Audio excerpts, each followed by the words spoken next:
Good evening and welcome to the November 22nd, 2021 public board meeting of the Kingston City Land Bank. My name is Mike Gilliard. I'm the executive director of the organization. We do ask that members of the public limit their comments to 2 minutes per speaker. And with that, I will hand it over to Daniel Cantor, our board chair. Hi, everyone. Welcome. November 22nd, 2021, calling this meeting to order. We have to do our weird thing where we say our physical location. So Daniel Cantor, 142 Clinton Avenue, Aneshka.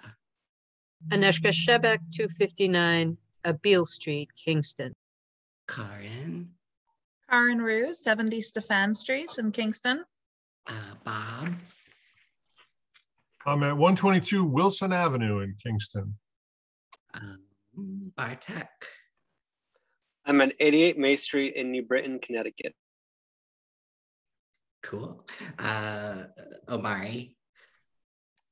I'm at 49 Greenkill Avenue, Kingston. And Alana, physical location. 146 Franklin Street in Kingston. Thank you very much. I guess if Serena and Steve join, I'll just ask them to do it then. I don't know. Such a weird rule. Can we review and vote to adopt last month's meeting minutes?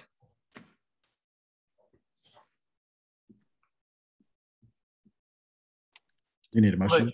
I'll make a motion to adopt the meeting. Oh, Omari did. I'll second Omari's motion to adopt the minutes. All in favor of adopting October 21's meeting minutes? Aye. Aye. Motion passes. Thank you very much. Bartek, thank you once again for such beautiful and thorough notes. All right, fun, exciting month. We received our third CO, so we're 3 for 3 at 174 Hasbrook. So that was a couple days ago. Big thank you to Owen and Mike for getting that done. It got a little squirrely. We have vacated our underutilized office space at 17 Hoffman. It was great while it lasted. Mike picked a gorgeous laminate floor and, you know, really served us well for a little while. Semi-related, I don't know, Kevin Corti from the, who is the Director of Housing Initiatives, is departing the City of Kingston, I think within a couple of weeks. So presumably the City of Kingston will be on the search for a new Director of Housing Initiatives, number 3, and maybe that one will be the charm. So if you know anybody who may be interested, certainly tell them that the opportunity is available, and hopefully we will have a good working relationship with the next one, as we did with Kevin. He's a lovely person and we wish him the best. We are hoping to receive more title reports from the City of Kingston. We have not received any. We have been also told that there's sort of a next round of properties above and beyond the 7 or so that happened between 2018 and now. However, we don't have a list or any details on that, so we'll keep asking. In other news, last month we voted to execute a contract for cleanouts at Hamilton, Rogers, Gill, and Hurley. Those cleanouts have been done. Thank you so much to Owen for coordinating and getting that done really quickly. So those houses are nice and cleared out and ready for construction pretty much. And on that note, so those would all be part of the, nope, sorry. 3 of those would be part of the Legacy Cities Access Program. That is the grant that we're applying to. That appears to be going really, really well. Mike has been on the ball and they appear to be moving very quickly. So I think that's gonna go really well. I know that Rob, who's the contractor from Maida, who renovated 64 Van Buren, who's now renovating 149 Greenkill, and will be doing the Legacy Access Program. They all walked the sites with the lenders last week, I think, and reportedly it went well. And seems like we're going to be doing some rehabs next year. On that note, the Novo grant proposals also have been received by Novo, and I think we've gotten more or less a green light, and Mike will speak more to that, but in really good shape. Oh, and on the legacy program, even though he's not on this call, I did want to thank the mayor for penning a letter of support for the land bank to receive those funds. It would appear that the city of Kingston and REPCO are together applying also for that grant. So having his support on this side is nice. What else? Hamilton, 24 Hamilton and 108 110 Henry RFPs have been out for a month or so. We held walkthroughs at both houses. They were attended, but not hugely popular.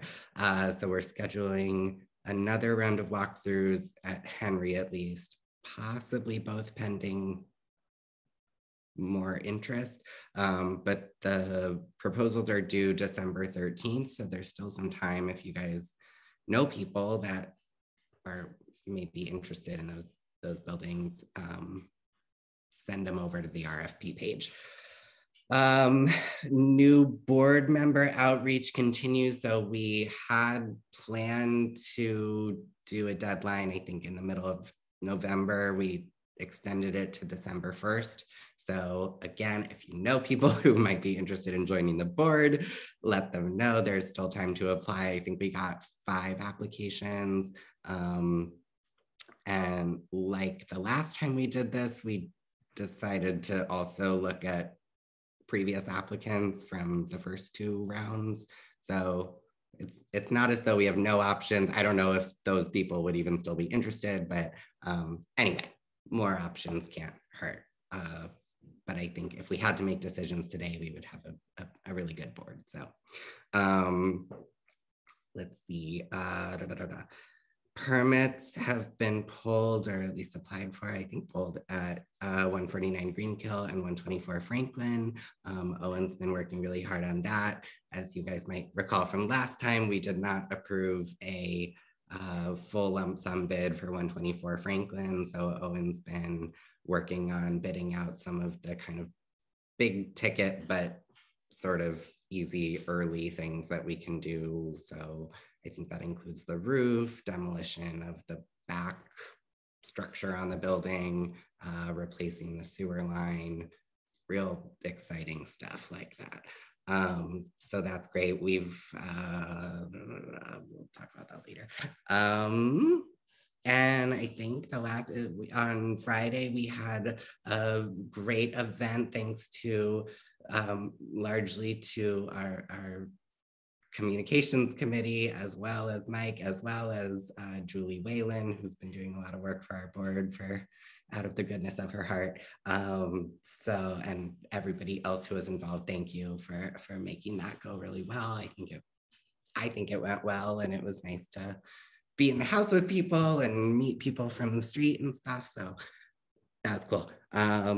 And on that note, we are set to have 3 closings by the end of the month, and everyone will be home for the holidays as we put on our beautiful t-shirts. So I think that's it for me.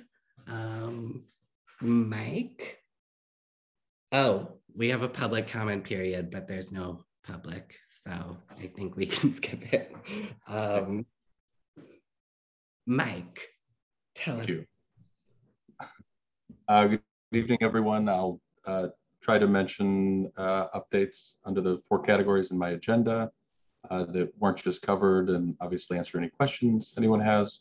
One thing I did want to mention under the pre-development status, we currently have 8, not 10 like last month, because 2 of them, as Daniel mentioned, moved into construction. And I would like to ask Owen if he wouldn't mind to jump in on some construction updates. I think that's probably a good format, but I'll do that in a second, Owen. I was just going to say on the pre-development side, one other thing to mention is that the city has expressed an interest in engaging with us and maybe BIPOC developers on vacant lots for some program that has yet to be mentioned beyond a passing conversation. So there may be some additional opportunities showing up around that initiative remains to be seen, probably when the next person is named as a director of housing initiative. So we look forward to continuing that relationship, growing into pipeline with the city.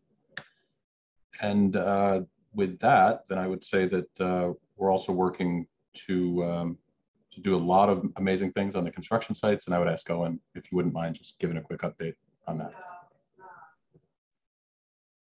Sure. So Daniel hit on some of the things that are going on, but so with, as you mentioned, we get C of Os on all three of the houses that we started on construction on earlier this year. That's great news. As you're all already aware, the Main Street has been cleared out of by the contractor and sold. Franklin Street, we are working with the architects that we hired to bundle that scope into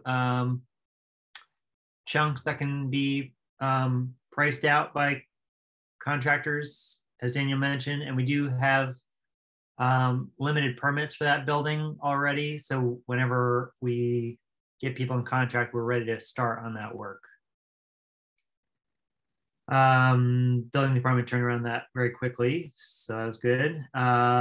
We signed a contract with Meta Construction on Thursday or Friday maybe, and for Greenkill, and we are, permits have been applied for that. We don't have them in hand yet, but should have them relatively soon. And we are been doing some environmental testing, and we're getting the results back from that. And then the other thing that was going on was the cleanouts that Daniel mentioned. Does anybody have any questions about what's going on in construction land? Do you think we'll start construction on 149 Greenkill this year? Or is it looking likely like next year? This year, 2021. And yeah, any other questions? So we don't have a contractor for Franklin. Correct. Is that correct? Okay. I thought I had heard or read something in one of the emails this past week that we did, but maybe I missed it.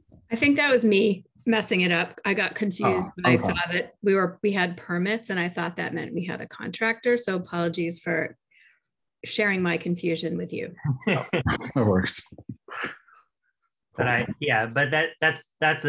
that's the story, is that same situation where we reject the proposals on the overall general contracting scope. We're tackling some smaller chunks while we repackage that general contracting scope, and we do have permits to proceed with that demo work and stabilization, new windows if we can get to it, and some other pieces. Since we're on that topic though, just so I totally understand it, it's essentially what you just said is that is the hope that if we knock off some sort of finite parts, then whoever comes back with an overall proposal will be less because we've slowly fixed some other pieces. That would be an optimistic take on it, and that could be. Or it's just that we're helping it from falling apart while we wait for a too expensive proposal to come in. Yeah, we're doing demo work, so we're exposing and understanding the problems that we have to face with the building. We're putting electric service in the building, so we're making it so that a contractor can move it quicker on it when they get started. And if we get to the new roof, then we're helping to preserve the building. And right. Is there any chance that if we can't find a contract, are we going to might have to reconsider it being part of this pathway at some point if we just can't find anyone, or if it's in too much disrepair? We just hoping that that's not going to happen. My thoughts, Alana, for what they're worth, is that the more work that we do, the more attractive it becomes to someone, you know, in one way or another. But you're right. Maybe we reach a round of you know, new bids from contractors, and it still doesn't add up to where we need to be in terms of the financing. So. Okay, thank you.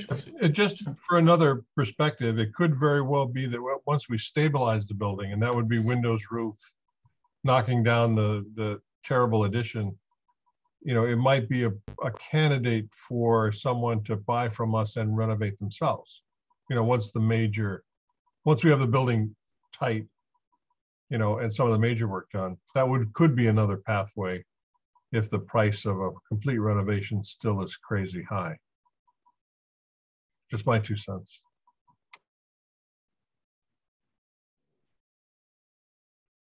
I would also just add that I think the bid that we rejected was almost $200,000 higher than what we paid on Hasbrook or Van Buren. And yeah, so I think that was just sort of an oddball number. It'll be fine.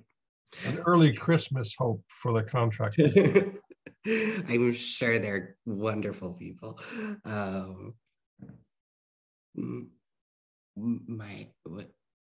Yep. So the last thing I was just going to say is to continue to give Owen a shout out for all the successes of things that have been happening in rapid succession. There's a lot of work that goes into it to line everything up, to get these C of Os and pull these permits, and it's just greatly appreciated. So thank you. Thanks a lot. I also just want to, while we're all here, just wanted to thank everybody that contributed to the gift card for the Miguel's family. We were able to pass on, I think, $420 worth of donations from staff and board members. So thanks everybody that did participate in that. Thanks, Owen. Yep.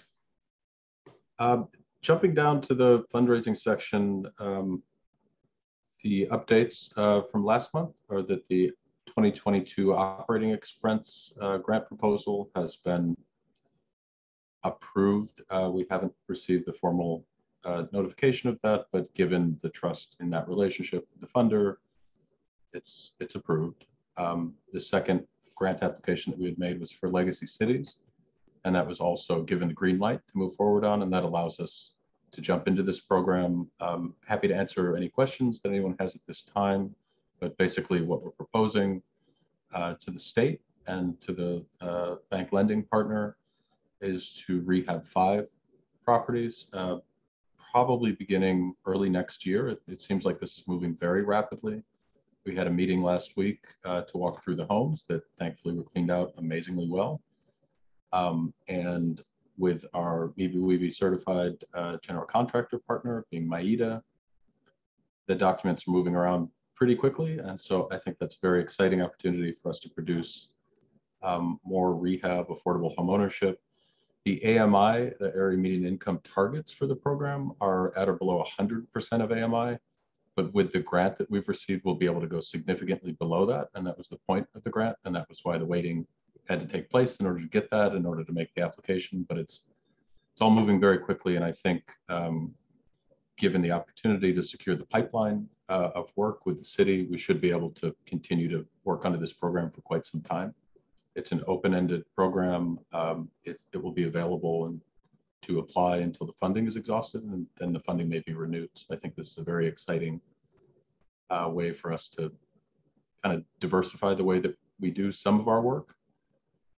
And then the other thing that I'm excited to move forward on will be our working with our initiative to work with Forsyth Street Advisors to craft a direct grant program that will allow us an additional avenue by which we can produce affordable housing. The details are in no way, shape, or form determined. I hope that this is a group conversation. I hope folks who are interested will join me in working with the consultant and consulting team and just kind of crafting something. But they're also going to come prepared with a deep dive into Kingston as a city, and using some substantive deep dive into our data here to make some recommendations for something that's tailor-made for what would work best for our city. So if anyone's interested, it's my intent to kind of start getting them ready with documents,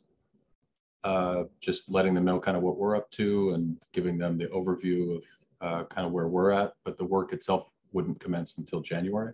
So we have a little bit of time, but if you're interested in working with me on crafting this thing and putting it together, I'm really excited to also be doing that. And then the last piece of funding update that I don't have any updates for beyond last month is the ARPA funding, the stimulus dollars. The city of Kingston is currently looking to allocate $17 million that they have, and we look forward to having that conversation. We were invited to join a Zoom call with the consultants to advocate for various solutions around housing. There were many other housing solution providers on the call, and we're hoping to hear back or understand what the next steps are. So you'll know as soon as I do what that looks like. And then the last thing I wanted to mention under the other category is, I believe everyone is aware, but I just wanted to mention that our board meeting in December is not December 27th, it's December 20th. It was moved. And so just so you have that on your calendar, I did move the invite, but thanks for being okay with that. So that's it. Can I ask about the ARPA money? Yeah. Do you know how long we would have to spend down whatever we received from that? So I may fudge the dates a little bit because I haven't looked at them for a while, but I believe the city of Kingston and all ARPA, all those who receive ARPA funding have to allocate the funding, which just means assign people to be awarded. I believe that's by the end of 2023, and the funding has to be spent by the end of 2025.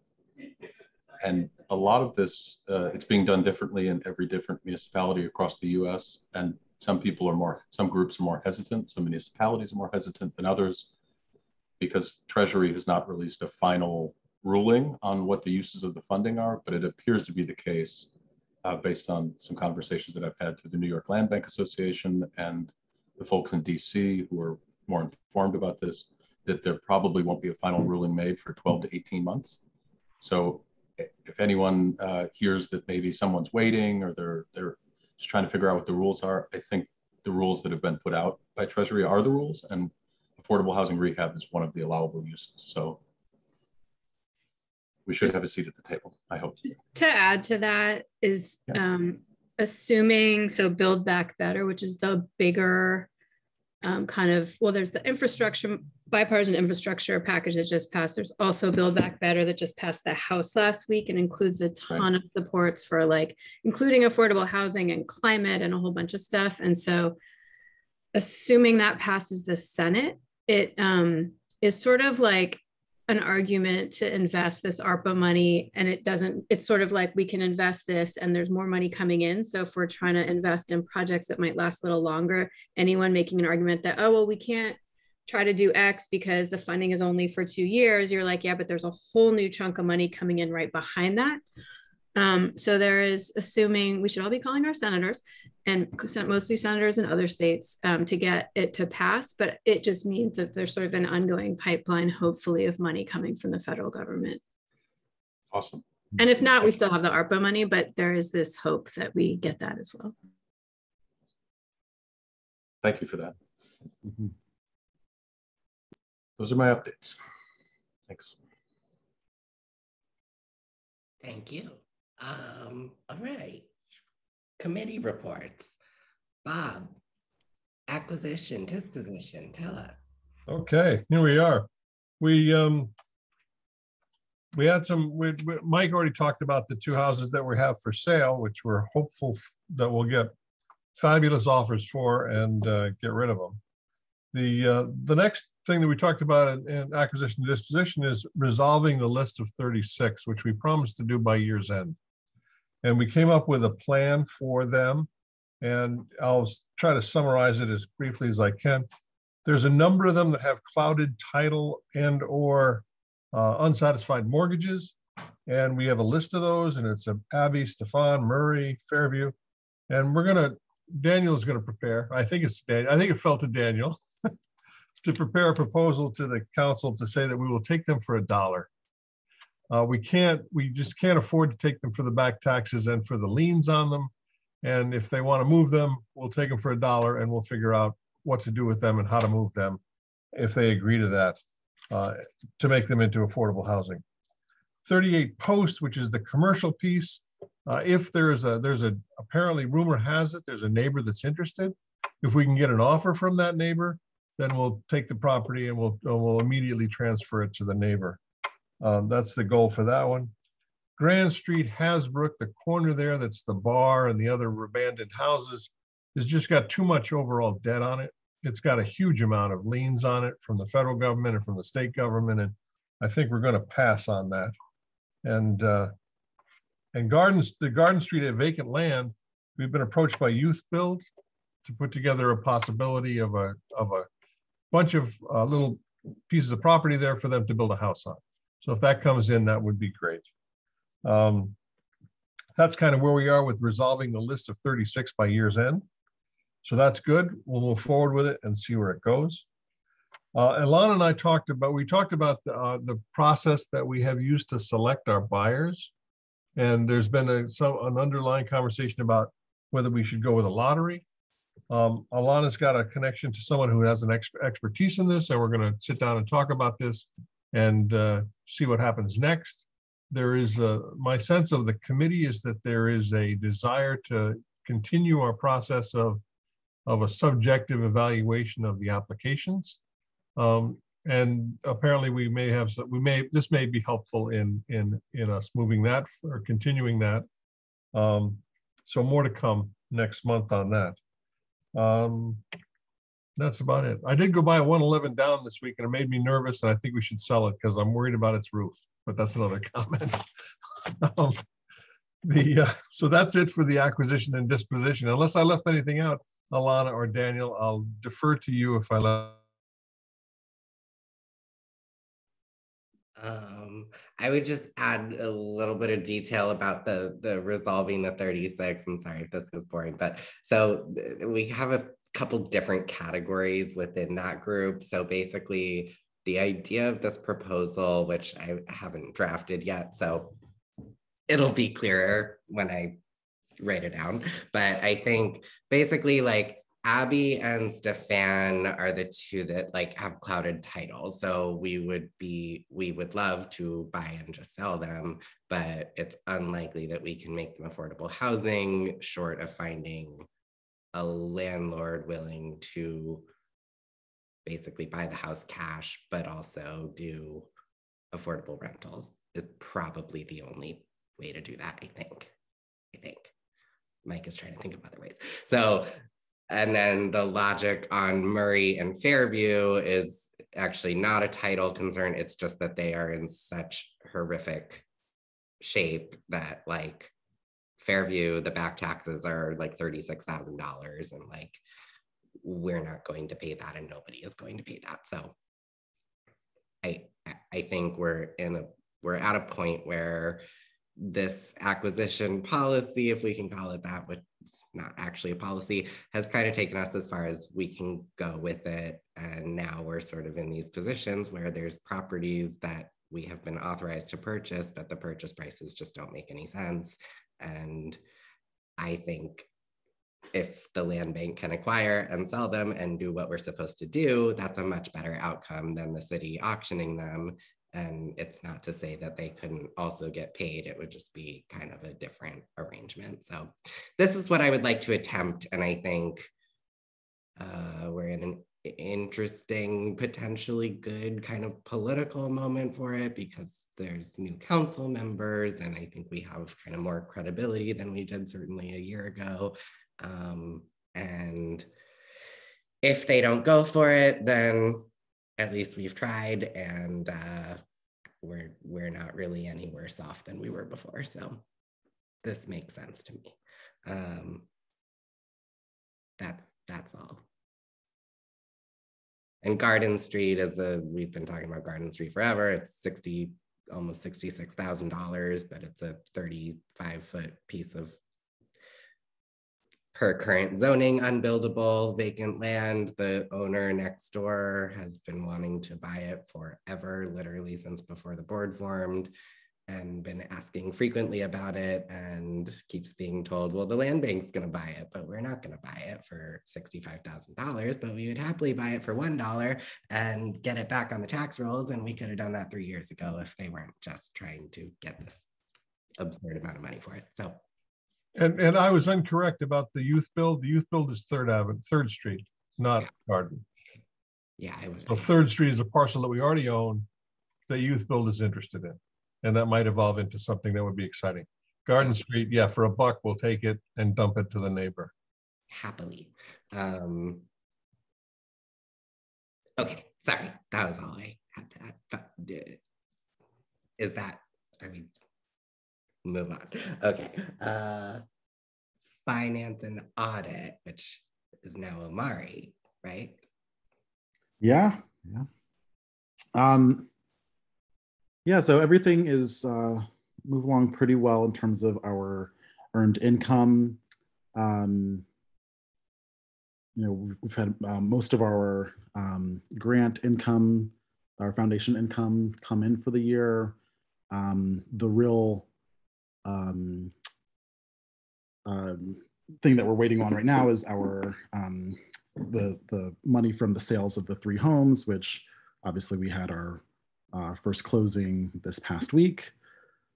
So those, after we have those 3 closings, we'll be really, we'll have met our budget pretty easily. I guess one thing I just wanted to draw folks' attention to in terms of our budget, I mean, we haven't, in most categories, we haven't really exceeded our budget, save for a few small lines. But we haven't spent anything on board training, and I think, or employee training, correct? Staff training, Mike. So I don't know, there's only, a month left. I don't know if there are opportunities that folks were interested in taking advantage of, but I think that's something that we should be taking advantage of, or at least looking forward to next year, making sure that we're actually spending down on that line.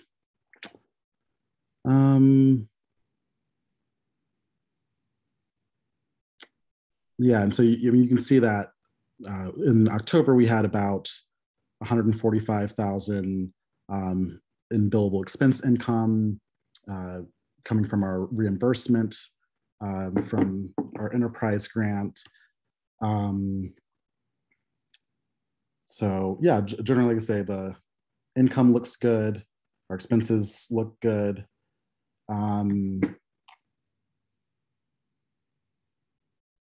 Yeah, so are there any questions about finances?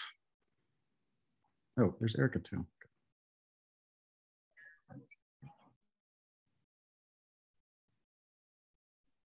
Hi, Erica. Omari just sort of wrapped up the report. If you want to add anything.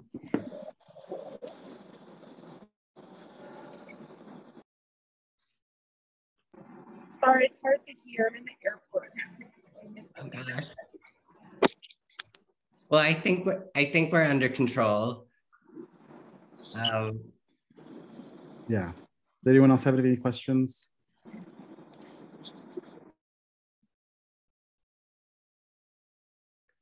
So do we vote to accept the monthly treasurer's report? Cool. We need a motion, or okay? I think we need a motion. I'll make a motion. It's Karen. I'll second it. Neshka. All in favor of accepting this month's treasurer report? Aye. Motion passes. Thank you. Cool. Thanks. And then I don't know who the chair is of the fundraising committee. Is it still Karen? No, I'll do that. Oh God, Omari. Yeah. 3 new jobs. So in October, we had 3,500 in donations, bringing our year-to-date total up to $7,000. And I think, you know, what was really remarkable about those donations is that we had nearly 60 people donate from the event that we had at Kingston Standard through the end of the month. And since then, we've had even more donations come through, which I guess will be included in next month's report. But the good news is that I think if we have our $5,000 matching grant come through, I think we have reached our fundraising goal for the year. So great job, everyone. Thank you for contributing in each way that you did. And yeah, I think it feels good to say that we've actually gotten there. Yay.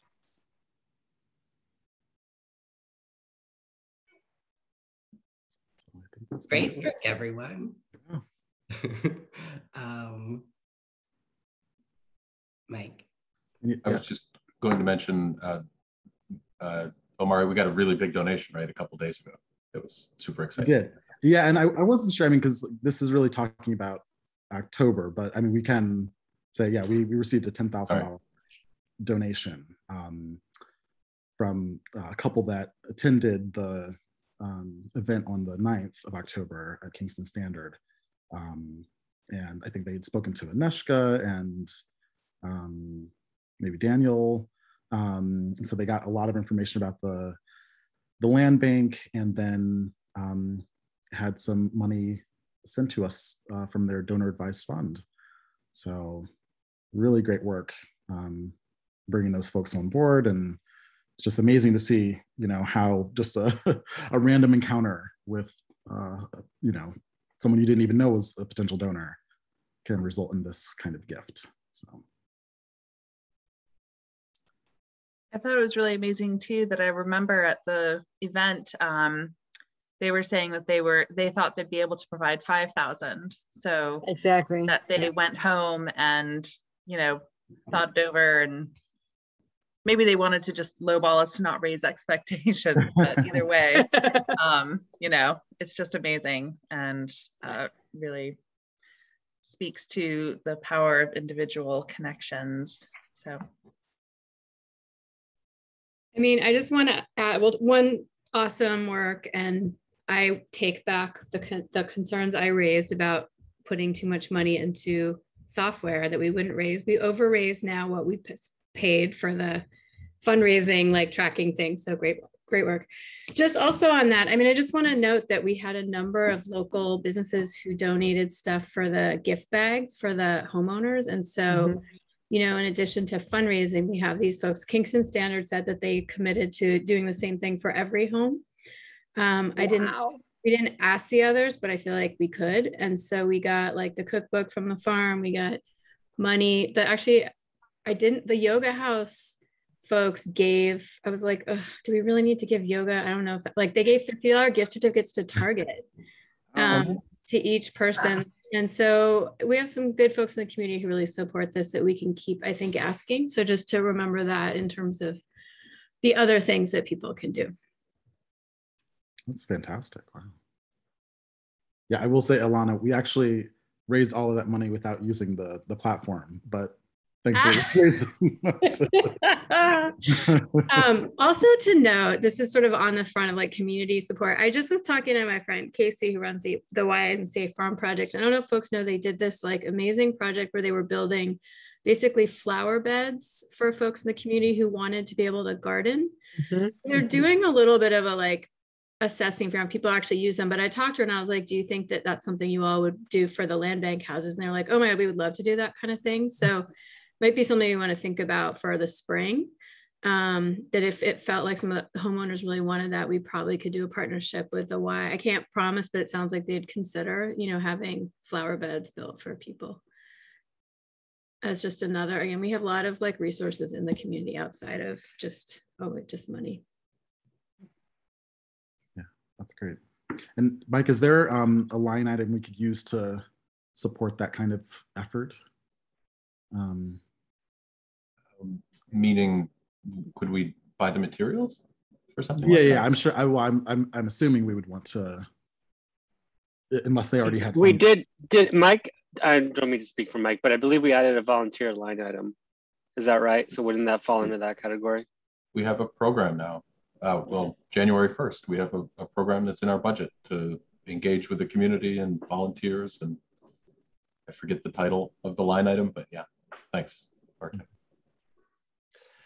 I did also want to ask, in terms of, we haven't done that much publicity around the fundraising goal, but how much thinking we want to do around that. I think it's a good thing to celebrate, not only for the individual donations, but obviously for the businesses as well.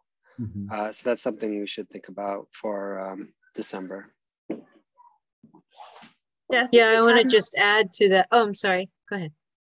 I just want to, I think we hadn't like pushed publicizing, the raising of the 30,000 and thanking people, just because it was sort of for the next 2 homes in the, 5 home pilot. And, but yeah, I know it would be good if we could get out a, kind of social media or other thank you for the foundations that have given.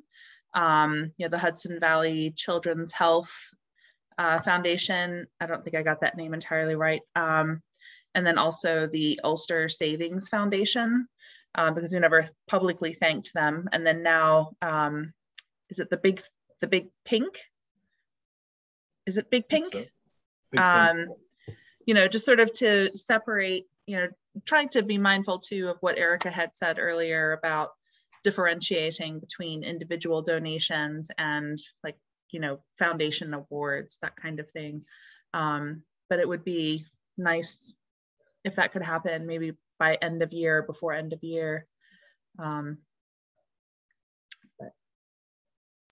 Great, yeah. Yeah, I think that one of the things that I wanted to add to this conversation is that we had a very visible thermometer that I think we need to sort of say, hey, we got to where we got to.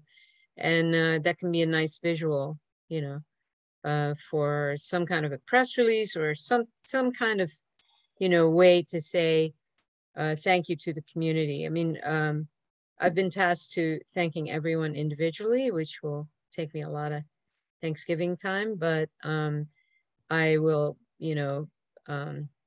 recommend that we do. I don't, have no idea what's happening with GiveGab, but that we do somehow really pay attention to thanking, especially, the small donations, because people always forget that sometimes is how these things really, really come to life, right? By lots of small donations and lots of, personal attention to everyone who contributes. Anyway, that's my 2 cents.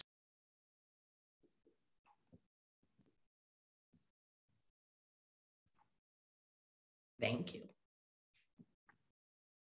And yeah, thank you so much, Alana, for doing all of the work to pull those gift baskets together. I know that stuff is like a lot, and they were beautiful. Thank you. We just, on the note of what Aneshka said, I do feel like, I mean, many very shoestring organizations I've worked at, we just made little cards. Like, I feel like the best thing is a card that's like a picture of the housewarming or opening from last week, was just we have such a cute logo, like the Kingston City Land Bank thanks you. I think like actually mailing thank you cards and with a personal even just thank you is really important in terms of building long-term donors. And so it's really easy to just like, I mean, we can make one that's printable for those of us who have printers. And like, I mean, I would be happy. I was going to ask you guys, could somebody just make a really quick card? I will print them and send them to all the places that donated. But when you get something in the mail, you're like, oh, that's so sweet. And if it's a nice picture, even more, you remember, you might even put on your fridge if you really love it, and then you're going to give again. So I don't know if that's something the fundraising committee could quickly put together before the end of the year. I would strongly suggest we make that a practice until we have a more. That's not only a fundraising committee duty. It's a Is anyone a good committee. Designer? Because I'm not. Yeah. Well, we can have a very quick card designed, but I'm definitely not a graphic designer. So the good news is we have a graphic designer, so I can task her. Name. Yes. I can task her with that alone. That would be awesome. Thank you. Yeah, you got it.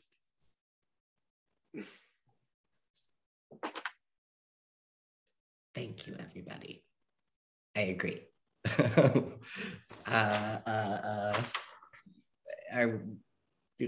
Did you want to talk about fundraising anymore, or we're squared away?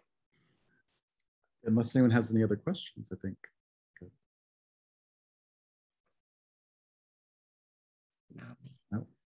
Okay. Cool. Well, great job, everybody. Bartek Communications. Yes. Okay.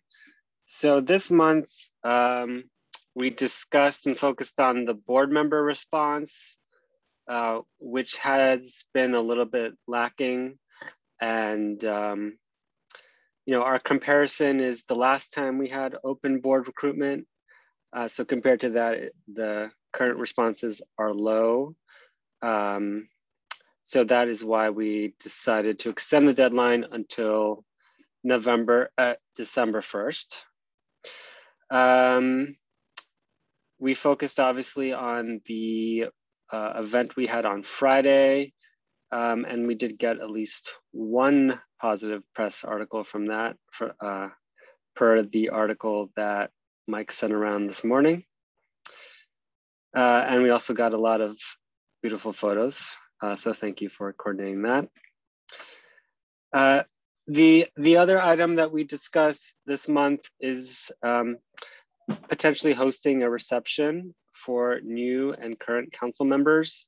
And we were hoping to have a discussion on that with some of the council members attending Friday's event. However, only one council member attended. And she did express interest in it, but obviously we didn't discuss, dates or details.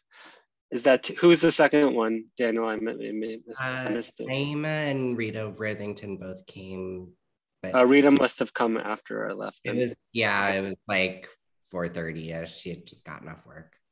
Okay. So, maybe December is not a great time with scheduling for that. But that is an event that we should host and continue to discuss within the communications committee to figure out the logistics.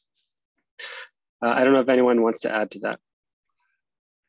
I would just interject that if you get the new council people together before January, before they're sworn in, you can get them all together in one place. If you don't, you have to worry about a quorum and a meeting and an announcement and all that other stuff. So December might have some attraction in getting the newly elected together. Just my 2 cents. I'm also a big fan of doing it either December or I'm trying to figure out when the sort of when does the new council get seated? It's not always right at first thing. So I think we just need to figure that out and do it, yes, before they're all seated. It also might make sense to do a few different sessions, because I feel like could be, if we had good attendance, it would be a lot of people to manage. Maybe groups of 4 would be easier. I don't know. But I would go for one time with everyone if we could do it. And then I think second would be, if we can't, trying to do a couple of times. There would be something really, particularly if we got a lot of the members, and so then a bunch of us could go too, then I think it just establishes a collegial, friendly relationship also, and they can see who the people are, and they can be oh, you're not some evil something that the Daily Freeman writes about. You're these nice people who live in the community. Yeah, So I think if we could get it to be a good, if we could make it work, it would be great. And if not, I think it's a great idea to sort of split it. Having them all together also allows you the consistency of message, which is important. Mm-hmm. Okay, so and maybe we just try for the new ones then. Maybe it's, what do you think, Alana? I was going to say, I mean, narrow the group. I do feel like we could email. I know Rennie has sort of taken on some housing stuff. I could email and just say, hey, we're thinking of doing this. Would you be willing to help us pull people together? Or could you even, I'm happy to do that if that's helpful as a start, since it feels like our like plan of chit-chatting with all of the folks there was dashed by things. So if everyone's okay with that, I'm happy to do that. I can CC Mike and Daniel, whoever wants to be CC, but I'd be happy to do that if that's helpful. I think that would be a good start. Okay, I can do that. Great. I think it's also like the most important, not that they're all not important, but the finance committee is kind of the one that has the most relevance to like our stuff. So Rennie is currently the chair of that committee and probably will continue to be, I would assume. So he might also know who else is likely to be on the committee. Anyway, thank you. Bartek, anything else? That's all I got, thanks. Just, current responses being lower than last time, I don't think that's actually true. I think last time was only like 5 or 6 people. I think we got over 20 last time. That wasn't factoring in the first round too, like when we all applied? Correct, this is a separate, completely separate round. Oh. Yeah. Okay. That was the round that Mike applied for and we rejected him. Wasn't that the first Rightfully so. That was the second time. Oh, all right.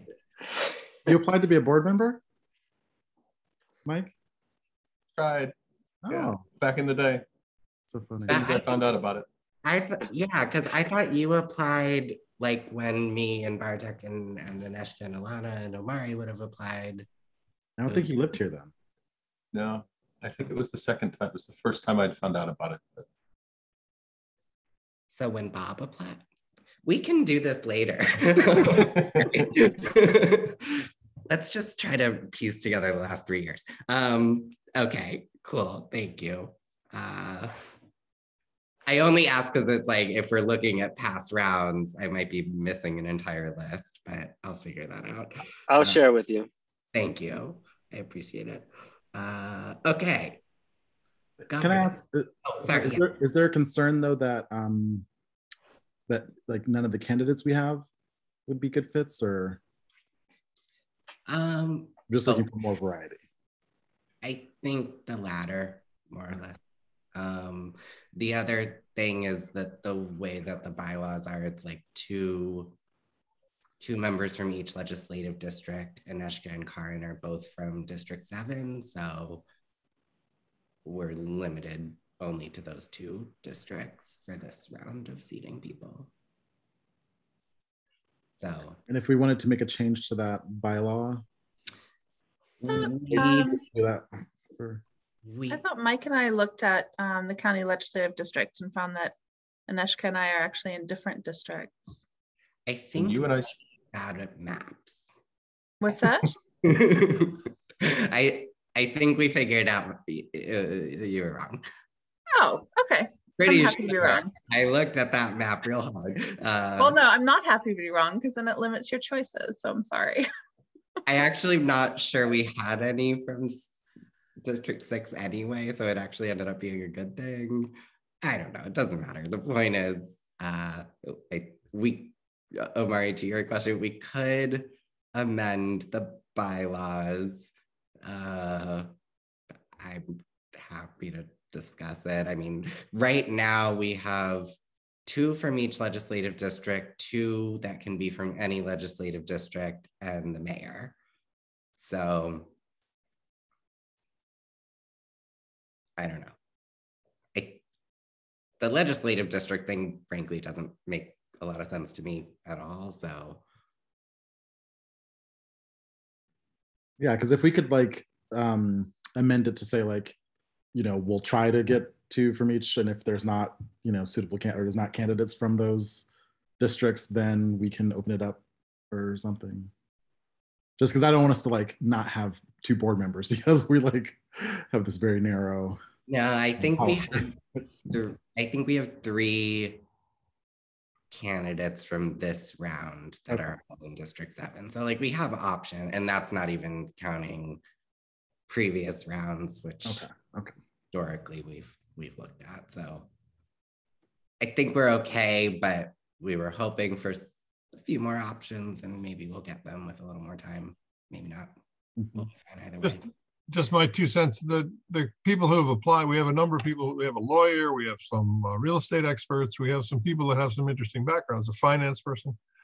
What we don't have is anybody with a long time Kingston presence. The new round, 5 applicants. 1 was from out of the city, so we don't have to think about that one. But the other 4 had an average time in Kingston of a year or less. And it would be nice to have somebody who has a longer tenure in the city. From my perspective, that's just my 2 cents, Yeah. But the skill sets were okay. Yeah, I'm wondering if we can address that though through like an advisory committee, or do we have that already? No. We talked about it. We talked about it. Yeah. There's sort of a lingering question. I think I'm going to jump in and just report the governance committee work, which is what everybody's talking about anyway. So I hope I'm not being rude by jumping the gun here. Okay, so yeah, we are primarily, my biggest concern is that we do not have diversity in our candidates. No, Black or Latinx or any of the underrepresented people. No one fills that bill as I see it. We don't really know because we don't really know the candidates.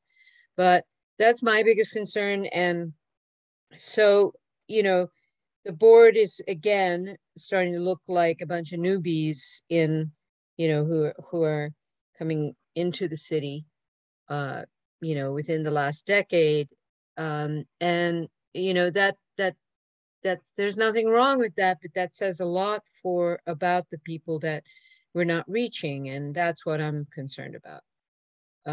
So yeah, I mean, if any of you know people who you can point in this direction, I've asked a lot of people, but many people are actually not into being on a volunteer board. So that's actually a really big kind of snafu, I mean, kind of snagging point. That's a difficult point, right? The board requires you to put in time and energy and your resources, and many people just think it's too big a lift for their lives. So we'll see what happens by December 1st. We still have a little over a week, but a week basically. If any of you know of anyone, please send them our way. So the process is that hopefully we'll have new board members by the end of December, and they'll get seated, and then we'll talk about also reassignment of committee duties. What I wanted to point out to everyone is that if you are interested in any of the executive committee seats, please let your desires be known to Daniel, but let us know about it by next monthly meeting so that we can avoid what happened last summer where people were surprised by who was running. So that's really all I have. We've already hashed over the you know, the election enough, I think. Bob, we don't have anything else on this agenda right now. Okay. So yeah, that's it for me. Thanks. Thank you. Design committee continues. So the bulk of that work has been for 149 Greenkill. And of course, wrapping up the first 3 houses. So happy to say I think I can go over and pull all my tools out of Hasbrook tomorrow. So yeah, we met again with the architects to go through plans for 149 Greenkill. The kind of final plans and elevations are almost complete, so they'll be ready before construction starts. Jess Farkas, who kind of took the lead on that house, has done almost all of the specs, and she's been great. So seems to be working. We talked a little about, so the first 3 houses all have natural gas as their heat systems. Heat and hot water. That was a decision kind of just based on cost of operating, cost of install, cost of maintenance over time. And at the time, it seemed like the best choice. For these next 2, the plan is to go fully electric, which I think is really cool. So we'll be doing heat pump systems for AC and heat, also AC, which none of our 3 first houses have. So that's going to be great for those people. And then there's also kind of beginning discussion on potential of geothermal. I don't think that's possible for these next 2, but interesting option to explore into the future. It promises essentially 0 maintenance and very, very low operating cost and should last 100 years and all this very exciting modern stuff. So that'll be interesting. But yeah, that's pretty much it for that, I think. So now we have an executive session plan to discuss contracts. So I think probably, Mike, we're going to kick you out, but if you can remain on standby if we need you to come in. So I need a vote or a motion to go into executive session. And then Mike will stop the recording and assign me as the meeting host. And I think I'm maybe getting the hang of this. I make a motion to go into executive session. I'll second it. All in favor of going into executive session? Motion passes, thank you.